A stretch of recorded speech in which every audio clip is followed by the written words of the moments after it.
بسم اللہ الرحمن الرحیم۔ محترم ناظرین السلام علیکم۔ آج میں اللہ سبحانہ تعالیٰ کا نام الموزل لے کر آپ کی خدمت میں حاضر ہوئی ہوں۔ الموزل، خوار کرنے والا۔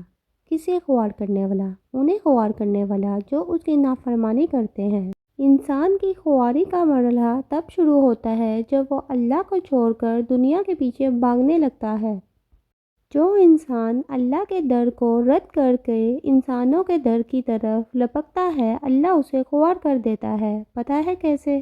اللہ اسے ایسے خوار کر دیتا ہے کہ اسے انسانوں کے ایک در سے نکال دیا جاتا ہے تو وہ دوسرے در کی طرف اپنا رخ کر لیتا ہے، یہ سوچے بنا ہی کہ اسے کتنی ذلت کا سامنا کرنا پڑ رہا ہے۔ ایسے ہی پھر وہ انسانوں کے کبھی کسی در پر جا کر بھیک مانگتا ہے اور کبھی کسی در پر جا کر اپنی عزت نفس کی دھجیاں اڑاتا ہے، لیکن اسے یہ توفیق نہیں ملتی کہ وہ اللہ کے در کی طرف چلا جائے۔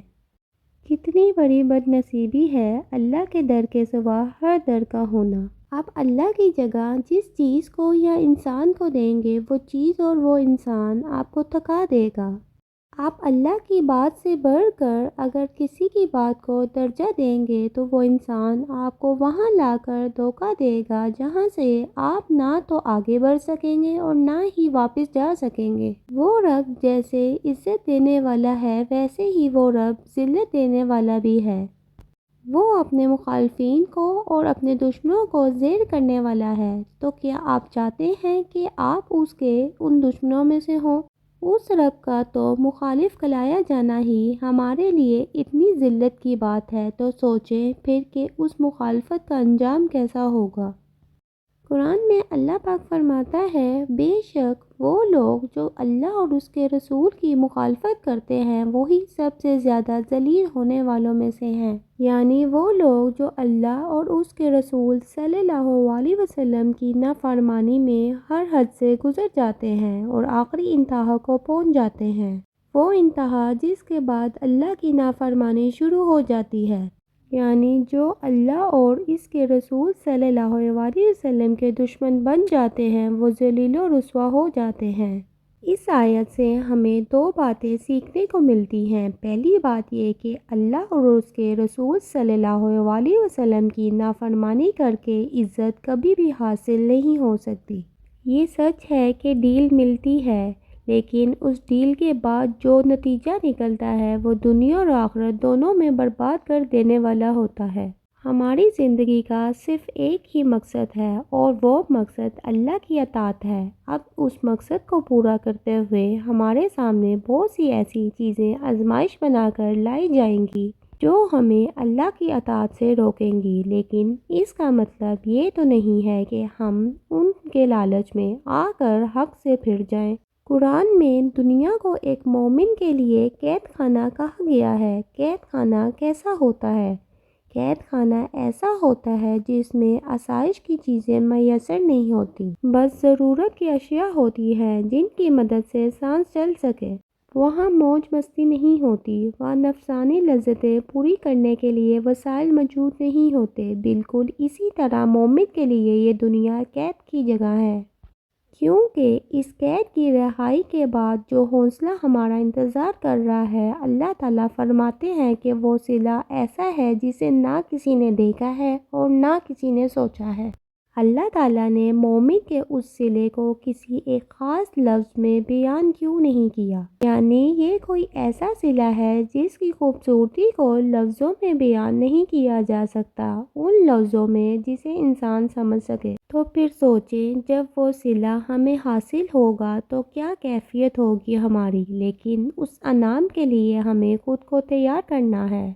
ہمیں اس منزل تک پہنچنے کے لیے اس منزل تک جانے والے راستوں پر چلنا ہے۔ ہر کامیابی کی قیمت ہوتی ہے اور آخرت کی کامیابی کی قیمت یہ دنیا ہے۔ ایک بات آپ نے ہمیشہ یاد رکھنی ہے کہ کوئی بھی انسان اس قابل نہیں ہے کہ اس کے لیے اللہ کی نافرمانی کی جائے۔ کسی بڑے عہدے کا ہونا، کسی بڑی طاقت کا ہونا یہ گارنٹی نہیں ہے کہ یہ ہمیشہ کے لیے ہے یا یہ ہمیں اللہ کے قہر سے اور اللہ کے انصاف سے بچا لیں گے۔ جو عزتیں دینے والا ہے وہی عزتوں کو ایسے واپس لینے والا بھی ہے جیسے کبھی عزتیں آپ کے حصے میں آئی ہی نہ تھیں۔ وہ انصاف والا رب ہے، اس لیے ہمیں ہمیشہ کوشش کرنی چاہیے کہ ہم کوئی بھی ایسا کام نہ کریں جو ہمارے رب کو ہم سے ناراض کر دے۔ انسان ہمارے نہیں ہیں، صرف وہ رب ہمارا ہے، اس لیے اس رب کو ہم نے کسی بھی قیمت پہ نہیں گنوانا۔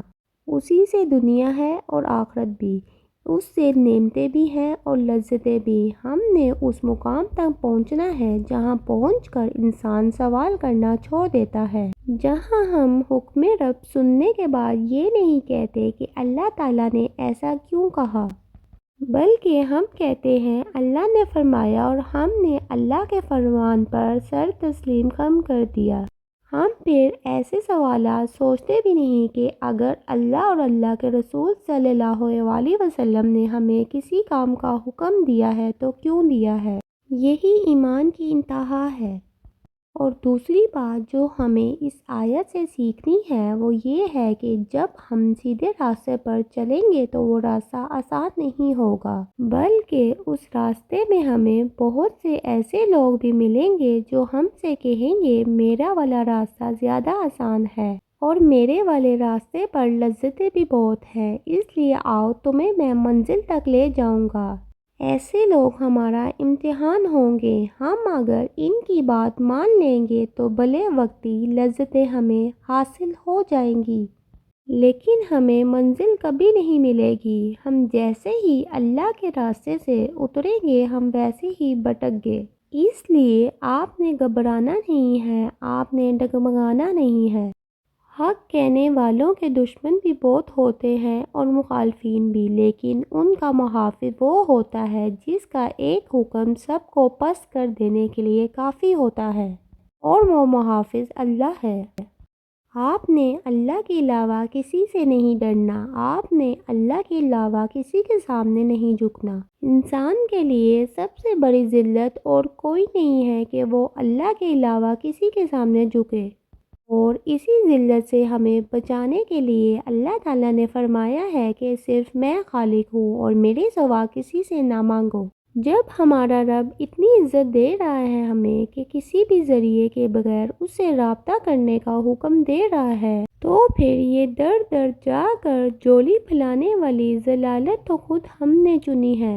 ہمیں خود ترسی اب چھوڑ دینی چاہیے، ہمیں خود کو مضبوط بنانا چاہیے، ہمیں خود کو اس قابل بنانا چاہیے کہ ہمیں کوئی گمراہ نہ کر سکے۔ آپ وہ کریں جو آپ کے رب نے آپ کو کرنے کا حکم دیا ہے اور پھر دیکھیں کیسے وہ آپ کو عزتوں سے غنی کرے گا۔